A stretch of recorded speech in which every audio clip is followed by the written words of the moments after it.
Number 6, Oklahoma travels to Lawrence, Kansas. Game will be Saturday, noon Eastern time, 11 local on Fox. Kansas has lost 19 consecutive games against AP top 10 teams. And the last time they beat a team that was ranked in the AP top 10 was the 2007 season, the 2008 Orange Bowl. So it's been a while, 25 consecutive home games against AP top 10 teams in which they've lost. The last time they won a home game against an AP top 10 team was in 1984. So I wasn't born, but it was against number 2 Oklahoma. So maybe that's a good omen, if you will. Here's the thing I'll say about Oklahoma. I do think last week in the game against UCF, granted, not a great performance by any stretch, but I do think it was a good indicator of how this week might go. There were a lot of teachable moments in that game for the Sooners, especially on the defensive side of the football.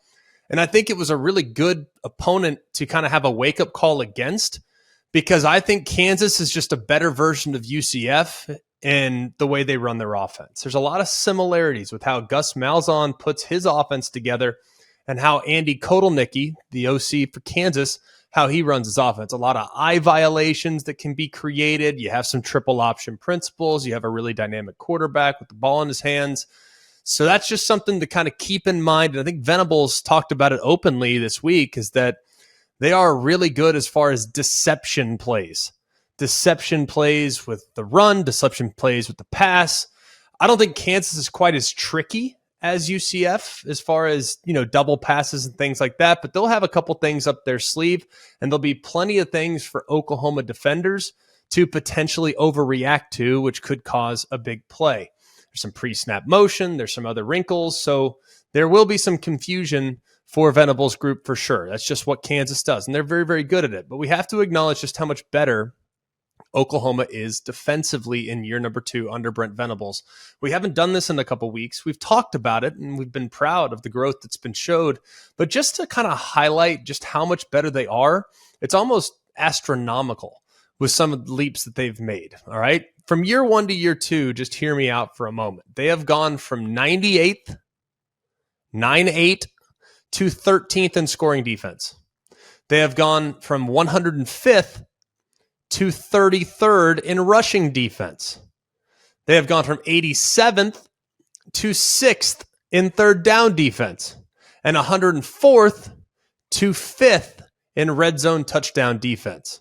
They also have the second best turnover margin. So if you actually look at just how much they've grown, it's really remarkable. But this is a difficult offense to account for. We haven't officially heard whether or not it's going to be Jason Bean or Jalen Daniels. I'm going to operate under the assumption it's Jason Bean. I think it's highly likely that he's the guy. Jalen Daniels has been out with back spasms since the Texas game.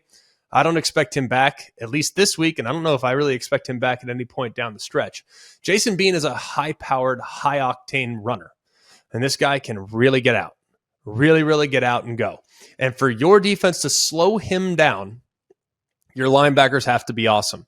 So I think probably one of my favorite matchups to watch in this game is Danny Stutzman, who's been really good. I mean, playing at an extremely high level all season long for the Sooners in the middle of that defense. And we know that Brent Venables puts a lot on his off-the-ball linebackers, and Danny Stutzman's been up to the task of playing at a high level. But the other guy I want to add to this equation, because I think Bean is so fast, we're talking like 10-200 track star speed, you got to have Jaren Kanak probably play at a high level as well, because I don't know if Stutzman against Bean in a one-on-one situation is a matchup that I want if I'm Oklahoma. I think Stutzman's really good, but I think Bean has too much open field speed for him to contain him by himself. So that means Kanak is going to have to play at a really high level. I think if you look at him just productivity-wise, he's been really good so far, a little overshadowed from what Stutzman does, but that 1-2 punch at linebacker up against Jason Bean in this rushing attack will be significant. The other question I have is, can Kansas run the ball between the tackles? Now, UCF came into last week's game as one of the best rushing teams in America, and the defensive line completely dominated there between the tackles. Now, Kansas, I don't know if they're going to force their hand up the middle as much. I think they're more of a perimeter run team. They have great speed. They want to use that speed in the open field. I don't anticipate as much challenging right downhill. I think a little bit more will be on the edges, which will put an additional stress on the Oklahoma defense. I mean, UCF just flat out couldn't do it. And the defensive tackles for Oklahoma, that might be the most improved group on their team with how they've played to this point. The other thing I want to see from Oklahoma, Can they play a little ball control? Just a little bit, right? We know what Jeff Levy's been. We know what this offense can do. But I do think at some point down the stretch, it's going to be really helpful for the run game to get going. Now, it's been documented that that's been a struggle to this point. Like, we know that. But against UCF, they might have found something there in the fourth quarter by getting Gavin Sawchuk and Marcus Major in there, get a little bit of a rhythm going. You add in Tawi Walker, who might be back this week. He was in the doghouse for a week last week. He's hopefully back. If they can establish a bit of a run game, I think that would really help out in shrinking the game a little bit, helping their defense a little bit, and playing some complementary football. They have to be able to run the ball against Kansas. If you look at Kansas right now, they're 95th in rushing yards allowed and 104th nationally in yards allowed per carry. Their best attribute is in the back end. Kansas' secondary is a high-level college secondary. Now, they have a couple guys that will play on Sundays, but it's not like across the board. It's, Darrell Revis and Antonio Cromartie with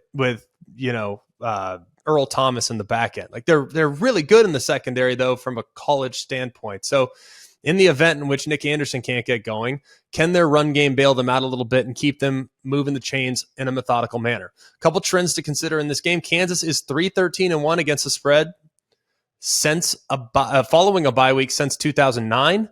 Kansas is also 2-10-2 against the spread in their last 14 games against ranked teams.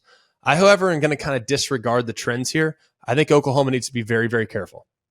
I think they need to be very, very careful. This is a Kansas team that is obviously coming off the bye, but we all know what lies next week for the Sooners. That's the game at Bedlam. And counterpoint, we're not going to break this game down in its entirety, but we'll talk about it in a minute. Oklahoma State needs to be careful too, because both teams have had that one circled for a little while. So to have a look-ahead scenario would not be out of the realm of possibility. So be careful. I think Oklahoma wins, but I think it'll be close. I think it could come down to the wire, and what should be a pretty high-scoring and entertaining affair.